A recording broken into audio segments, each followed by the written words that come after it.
Estamos de regreso en Matinal. Muchísimas gracias por su sintonía. Y ahora les presentamos nuestro siguiente invitado. Se trata del doctor Pelegrín Castillo Semán, dirigente nacional del Partido Fuerza Nacional Progresista. Y le damos la bienvenida y sobre todo que en el día, o ya desde la semana pasada, se inicia la aplicación de algunas medidas en los hospitales para aquellos ciudadanos haitianos que llegan o extranjeros que lleguen ahí. Vamos a hablar de todos esos temas. Sí, claro que sí. Buenos días. Buenos días, muy contento de encontrarme aquí junto a ustedes en Matinal. Muchas gracias por la invitación y un saludo al público que sigue este espacio. ¿Cómo ve usted la aplicación de esta medida en los hospitales y que hay muchos, con razón o sin ella, que hablan del punto humanitario? Porque hay que darle protección, salud a cualquier ciudadano en los diferentes hospitales, pero pedirle papeles a esos extranjeros, lo que no está. ¿Cómo sería? Mira, a la luz del derecho internacional público, ningún Estado está obligado a suministrar gratuitamente los servicios de salud a extranjeros en situación de ilegalidad, en situación migratoria irregular, salvo que esté en juego su vida. Si se trata de una emergencia, sí debe intervenir, pero eso no debe implicar un reconocimiento de su estatus migratorio. Por tanto, el Estado, después de prestado el servicio, en una emergencia, debe proceder a deportarlo. Cuando tú estudias el núcleo de derechos fundamentales a nivel mundial, que los Estados tienen por jus cogens que garantizar a los extranjeros, legales o ilegales, no está el servicio público de educación o de salud gratuitos. Incluso la ley de salud, de manera clara, establece que solamente se pueden beneficiar de los servicios de salud los dominicanos y los extranjeros con estatus legal. ¿Y la Constitución dominicana? Sí, la Constitución dominicana igual. La Constitución habla de toda persona, no de los ciudadanos. pero el problema es las condiciones en que tú lo prestas. Gratuitamente, no. Porque de hecho lo que está pasando, que yo lo he denunciado, es que aquí hay montado un tráfico de personas con ropaje humanitario. Todas esas redes que traen pacientes a los hospitales que vienen de Haití, en realidad han montado todo un lucrativo negocio con ropaje humanitario. Y ahí obviamente el asunto se complica porque hay muchas instituciones religiosas, católicas, evangélicas, o muchos grupos de sociedad civil muy bien apadrinados por poderes internacionales que mantienen ese esquema. Y personalmente yo entiendo, se lo he dicho al gobierno, lo he planteado públicamente, estas medidas son, vamos a decir, medidas de disuasión o de prevención, pero lo correcto es ir a desmontar las estructuras de tráfico. ¿Y por qué no se empieza por ahí? Porque ciertamente llama mucho la atención que con conocimiento de que el problema no está en la parte más fina de la soga, sino donde realmente están la estructura de tráfico de personas, llama la atención que no logremos identificar quiénes son los responsables y mucho menos someterlos a la justicia. Mira, vuelvo y te digo, quizás eso esté determinado por el hecho de que es un tráfico lucrativo, pero con ropaje humanitario. Entonces, ahí intervienen instituciones de la Iglesia Católica, instituciones de la evangélica, grupos de sociedad civil USAID. Ya los fondos USAID están cortados, pero hay muchos fondos internacionales y de las agencias para esos fines. Pero fíjese, justo ahí cuando se desarmó, cuando Don Artón desarmó el muñeco de USAID, Sí. aparte de los fondos que se recibían para instituciones civiles aquí, había unos fondos para el Estado Dominicano, para la parte médica. Sí. Es decir, y por eso el Estado daba los servicios gratuitos. Sin embargo, nunca dijo que recibía unos fondos. Es que en de el USAID. fondo, te lo digo como legislador, cada cierto tiempo, nosotros lo veíamos allá en el Congreso, llegaban unos fondos de estabilización social que no tenían una cláusula expresa Digamos, para su uso. para un uso específico, pero uno lo entendía y yo en muchas ocasiones dije claramente, mira, A veces lo llaman equilibrio del presupuesto. sí, fondo de compensación social, equilibrio presupuestario, condicionado, no expresamente, a que República Dominicana asuma el rol de Estado pivote, Estado tapón, que es precisamente el rol que nos ha colocado en la trampa mortal en la que nos encontramos. Ahora, más allá de la parte conceptual, ¿qué tan compleja es aplicar esta medida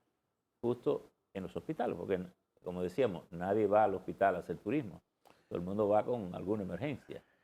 Mira, yo pienso que esta medida se propuso, vamos a ver cómo se desarrolla. Dicen que la práctica es el criterio de la verdad, lo decía un líder revolucionario. Vamos a ver si realmente funciona. Debe, en cierta manera, funcionar, aunque a lo mejor termina generando otros problemas, porque los que mantienen ese tráfico han probado que no le importa ponerse por encima de la ley o al margen de la ley o contravenir la ley. Por tanto, a nadie le sorprenda que mañana aparezca toda una industria en paralelo asociada a esto. Dando servicios de salud. Dando cartas, dando certificaciones de que esa persona trabaja, porque hay un grupo que quiere normalizar la situación e ir al plan de regularización. Ese es un debate que ha salido varias veces en la opinión pública, cuando los ministros mismos del gobierno, como el ministro de Agricultura o el anterior ministro de Economía, lo planteaba como una necesidad perentoria. Entonces, el mismo Wilfredo Lozano, incluso ante las propuestas que el presidente Abinader, que son estratégicas y que son, vamos a decir, de cambio de gran calado, como la mecanización de la agropecuaria o la transformación de la construcción al prefabricado, sobre todo, le han llevado la contraria. O poniendo objeciones, anunciando que van a fracasar, porque en el fondo hay un compromiso que tiene que desmontarse. Y si no se desmonta ese compromiso de ser el buffering, la zona de amortiguamiento de la crisis haitiana, ni habrá solución para Haití, y lo que viene es un conflicto en la isla que nos va a llevar a la desestabilización, al choque de poblaciones, a la intervención internacional. Yo lo vengo diciendo y lo repito. Usted Una dice de las medidas anunciadas. un choque entre Haití y República Dominicana, usted dice. Entre poblaciones, porque aquí hay un plan. Mira, Alberto, el senador Marco Rubio, porque aquí, tenemos memoria corta o a veces no queremos recordar. Senador Marco Rubio, presidente del comité, creo que era de Relaciones Exteriores o de Inteligencia, el más prominente senador americano, fíjate que ahora es secretario de Estado en el sector republicano, que planteó hace unos meses que había sectores radicales, usó la palabra, del Partido Demócrata, de la administración Biden, que en coordinación con instituciones como Amnistía Internacional tenían el plan, estoy hablando de cosas muy precisas, de producir en un momento, palabras textuales, el traslado de 3 millones de haitianos a República Dominicana, en adición a lo que ya tenemos. lo que significa un plan criminal, una conspiración, un complot. Eso no tiene otro nombre. Ahora, cuando vamos a la interpretación de los hechos y vemos lo que está pasando y lo que no se está haciendo. Ejemplo, en Haití se puede discutir que hay un estado donde hay decenas de bandas de grupos armados que emplean métodos terroristas. Eso no se discute. Están usando métodos terroristas. Y a la luz del derecho internacional, solamente eso, que un Estado predomine en la acción de grupos armados usando métodos terroristas contra población civil indefensa e incluso atacando aviones de línea, debería determinar una acción contundente de la comunidad internacional para frenar eso, porque detrás de eso está también conectado ese fenómeno con el otro fenómeno que es la expansión del narcotráfico. Aquí la administración Trump declaró que los carteles de la droga serán tratados como grupos terroristas. Bueno, ya ahora Estados Unidos parece que va a asumir la misma designación que hizo República Dominicana de las bandas, pero la conexión con la droga está ahí. Y ellos, los que más lo saben son los norteamericanos. Haití ahora mismo tiene más presencia del narcotráfico en todas sus manifestaciones, del crimen organizado internacional en todas sus ¿Es manifestaciones. un narcoestado? Es más peor que eso, es un estado encanallado, porque no es solamente actividades de narco. Ahí hay tráfico de personas, tráfico de órganos, esclavitud. Wow. Todo El eso gobierno se no. está dando en Haití. El Y gobierno- sin embargo, todos lo saben. Porque lo cínico de todo esto es que lo saben las potencias del Consejo de Seguridad, lo saben las potencias regionales, lo saben los organismos internacionales, lo saben los organismos regionales, lo sabe el liderazgo haitiano, lo sabe todo el liderazgo dominicano. Pero se deja que los hechos caminen. ¿Y cuál es la lógica de eso? La lógica de eso es cometer un crimen que ya se está cometiendo para producir otro crimen que ya se está cometiendo, que es traslado forzado de poblaciones. Internamente en Haití ya hay 1 millón de desplazados. Ahora, Pero el rebote de esa crisis hacia República Dominicana está ahí. Eso es un crimen internacional. ¿cuántos ciudadanos haitianos se puede estimar que ¿Qué hay están aquí? en el territorio nacional? Mira, Porque sé que hay una cifra que Hay- en el Dicen Estado se 300.000. se Mira, considera que no se dice. No, Mira. la última ENI dice que son 500.000. mira, hay una parte de la conjura es precisamente Ocultar los datos. ocultar los datos. Es una conspiración tan sofisticada que hay una conspiración de silencio. Nos están ocupando, la gente está viendo el proceso de pérdida de la cohesión social y territorial. El Ministerio de Interior hizo un levantamiento. Hay 476 asentamientos en desarrollo. Y sin embargo, cuando tú te vas a los informes del Instituto Nacional de Migración, de la ONE, de los organismos internacionales, ahora resulta que hay menos haitianos, según eso, que hace 30 años, cuando los mismos organismos internacionales reconocían que había 500.600.000. Señores, no, es una mascarada, es un engaño. Obviamente. Pero no- ¿cómo abordar un problema si no sabemos su tamaño? Sabemos el tamaño.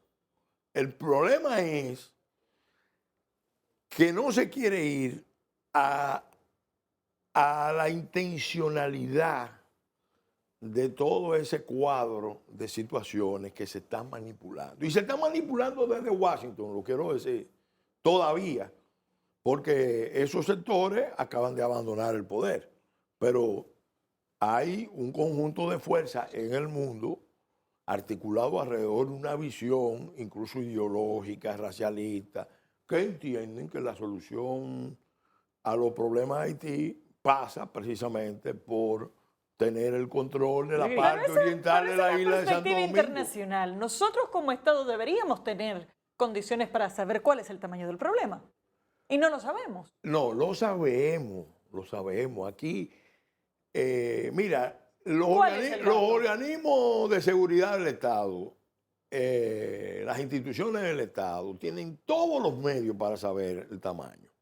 Ahora, el problema no es... Pero el director de migración Oye, estuvo aquí en estos días y no nos supo decir oye, cuántos habían en Friusa. Oye, el problema no, porque es una población flotante, eso sí es verdad, que tú no puedes decir, porque no es una población estable, es una población que entra y que sale. Yo te puedo mencionar, Friusa se puede decir que es la cabeza de playa de la ocupación, de la invasión. El iceberg. El punto más avanzado, donde hay más estructura organizada, pero te vas región por región y tú ahí mismo encuentras el problema. En la mayoría de las provincias fronterizas hay municipios, ya eso es gravísimo, donde hay tanto o más población haitiana que dominicana. ¿Y eso cómo se llama? Eso se llama balcanización. Eso se llama pérdida de cohesión social y territorial. Ahora, eso es algo espontáneo. Hay un componente que tiene que ver con el modelo de desarrollo que tenemos. Pero la verdad es que es un proceso que ha sido inducido, Claro. que ha sido Pellegrini. manejado precisamente porque hay fuerzas internacionales que descartaron a Haití. Mira, el drama es muy grande porque Haití es un estado fallido, todo el mundo lo sabe, pero lo más grave de todo es que es un estado desahuciado, descartado. Entonces nadie quiere ir a lo que corresponde. Yo planteé recientemente una conferencia que ojalá el gobierno dominicano la asuma y convenza a los países de la región para hacer otro intento. Aquí se hizo el intento tras el terremoto en la conferencia de Punta Cana. Ahora se necesitaría hacer un esfuerzo Pero de otra naturaleza. más allá de lo que puedan hacer los otros por nosotros, ¿cómo es que nosotros tenemos que enfrentar esto con seriedad como para pensar que estamos? Porque esto lo que ha venido es creciendo todos los días. Lo digo con absoluto conocimiento de causa. Aquí, en términos de propuesta, en términos de discurso, en términos de formulación del problema y la solución, casi todo se ha hecho. ¿Cuál es el problema? El problema es que desde fuera, así como han desahuciado a Haití como Estado, lo han descartado, a República Dominicana no le atribuyen la condición de nación, la condición de Estado con fortalezas para hacer valer sus políticas. Entonces, como aquí internamente, y se ve en el propio gobierno, se ve en la oposición, se ve incluso en la opinión pública, hay sectores, aunque la mayoría del pueblo apoya que se tome una política de Estado. Bueno, las políticas que se han formulado carecen de consistencia, de credibilidad, porque no se aplican con la rigurosidad, con la energía que las circunstancias demandan. El presidente Luis Abinader propuso a los sectores sociales y creó un observatorio, pero también pidió a la clase política, oposición y las demás para conjuntamente enfrentar esta crisis migratoria haitiana. Sí, mira, pero no he visto que eso ha cogido fuerza dentro de la oposición. Aquí se hizo un esfuerzo sin precedentes.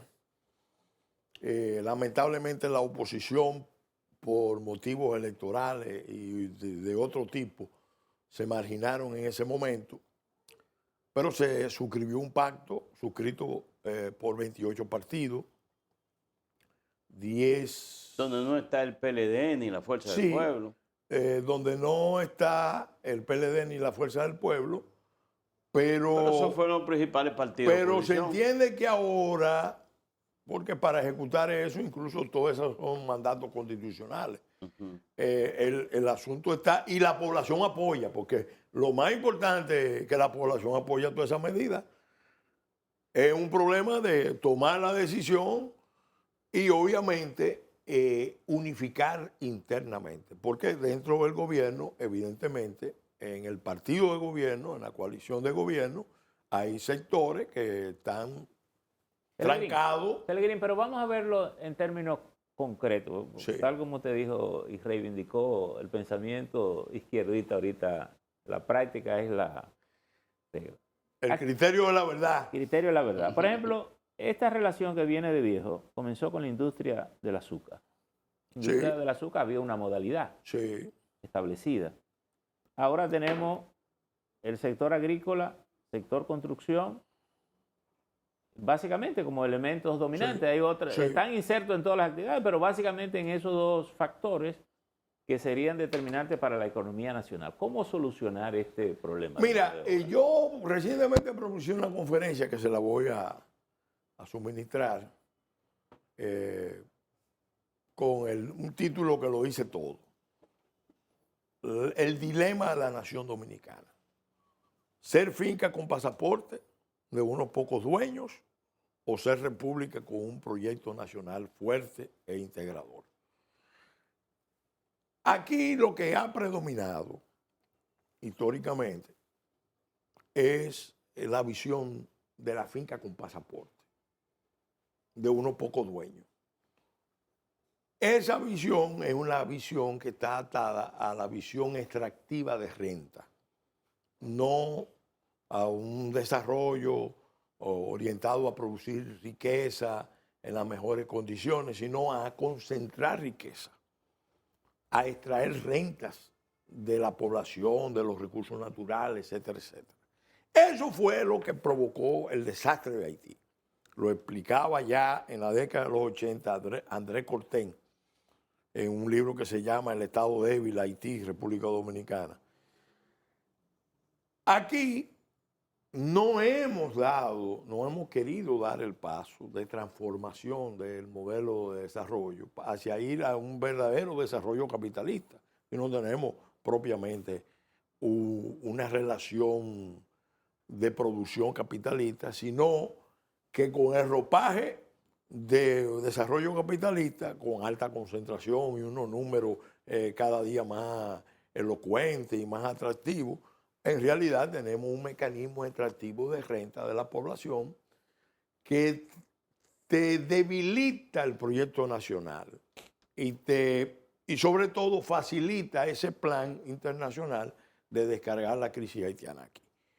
Entonces, por eso tú ves que una cuestión tan elemental como la mecanización y tecnificación de la agropecuaria, que pasa en todos los países que se han desarrollado, incluso como parte de una estrategia de seguridad alimentaria. Hay oposición, no quieren, hay gente que no quiere. Y sobre la seguridad alimentaria, ya que estamos al final del camino. Es que con el conuquismo, a propósito de la producción de alimentos, la mecanización requiere grandes extensiones. No, mira, es que se puede hacer una combinación. Te voy a poner un ejemplo. Oliverio Espaillá es uno de los productores más icónicos, emblemáticos de arroz en el Cibao. Él mecanizó 100% la siembra y la cosecha. Y ha dado testimonio de que le va muy bien. Eso lo puede hacer Oliverio Espaillá. Y lo pueden hacer unos cuantos grandes grupos locales.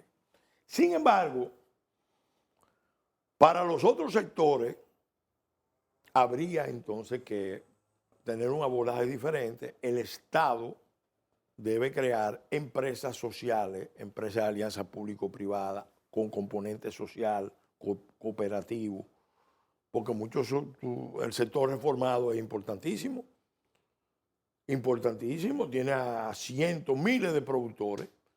En una parcela pequeña tú no puedes tener una gran máquina, pero si tú creas la empresa social y ellos mismos son accionistas de todo ese proceso, tú puedes tener todo el sector reformado, mecanizado. Pero ya el Hablar Estado- del arroz. Ya el Estado ha dado financiamientos a través del Bandex para ese proceso de automatización. Mira, lo importante es que se empezó.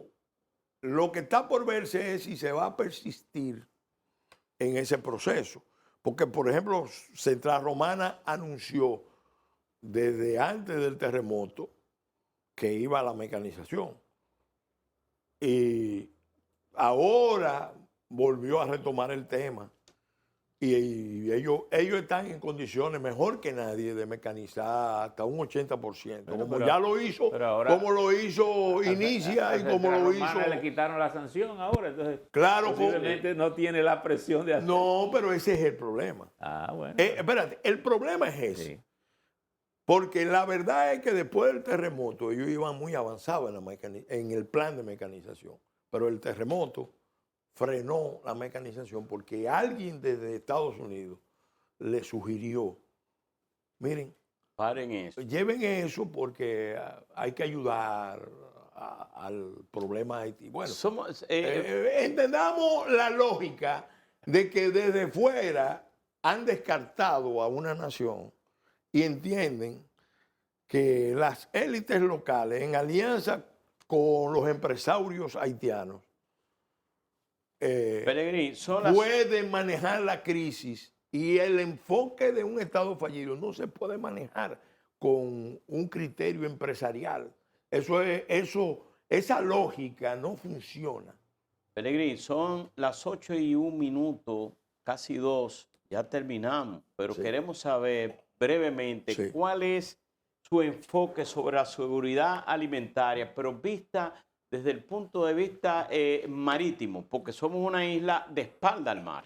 Mira, yo vengo trabajando mucho este tema, porque desde que era diputado me vinculé a Confenagro, soy asesor de política pública, me he vinculado a muchos sectores agropecuarios, pues, tengo amigos también en AYAD, pero sobre todo también estoy muy vinculado a los grupos de productores pequeños y medianos, e incluso a los trabajadores agrícolas. En ese tema hay un sector que, a nuestro juicio, el país ahora mismo, con la crisis mundial en curso que hay, ojo, con la crisis mundial en curso que hay, lo quiero enfatizar, nosotros deberíamos estar poniendo énfasis, y de hecho anuncio hoy que la Fuerza Nacional Progresista va a promover a nivel regional y a nivel nacional la creación de una flota Una flota mercante. por lo menos de cabotaje regional. Centroamérica, República Dominicana, el Caribe, porque la posición de nosotros también es muy favorable a los fines. También vamos a promover la idea del desarrollo de una flota de pesca. Pero a los sectores que son más de 20.000 familias que dependen directa o indirectamente de la producción de Los pescadores. los pescadores, que tienen la cultura de pesca todavía, aunque en condiciones muy precarias. Nosotros hay 3 propuestas que estamos trabajando con ellos, con la Confederación. En primer lugar, mejorar la cadena de frío. Eso es un tema que está planteado hace mucho y no se ha ejecutado. Para que ellos puedan vender en mejores condiciones su pesca. Segundo, incentivar la maricultura, porque teniendo tantas bahías, tantas radas, tantos espacios donde se puede desarrollar la producción de alimentos marinos bajo ambiente controlado, Es decir, la crianza. la crianza no lo estamos haciendo. Solamente hay muy pocos proyectos. Hay uno ahí en Salinas que es emblemático, que es muy rentable, es una empresa, pero la idea es que las comunidades pesqueras también desarrollen el modelo de maricultura. Y el proyecto más ambicioso, porque nosotros tenemos unos derechos del mar que no lo estamos ejercitando, que es precisamente el desarrollo de la flota.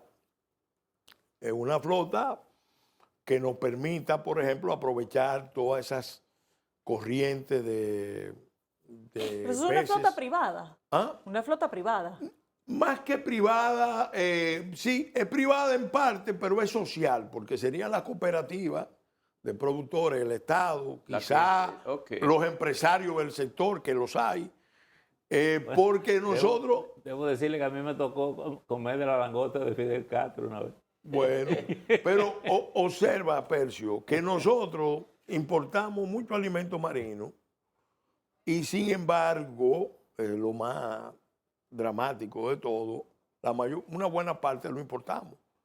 Claro. Entonces no se justifica. Aquí vienen barcos de China, de Japón, de otros países a pescar en aguas nuestras. Incluso aquí y era nosotros, muy normal la pesca en los ríos, la trucha. Mire, está abierta la invitación para tratar con más detalle ese tema porque llegamos al final. Hay unos mandatos, Doctor. mira, Sí. hay unos mandatos constitucionales que lo colocamos nosotros en la reforma del 2010, precisamente a desarrollar la visión de mar.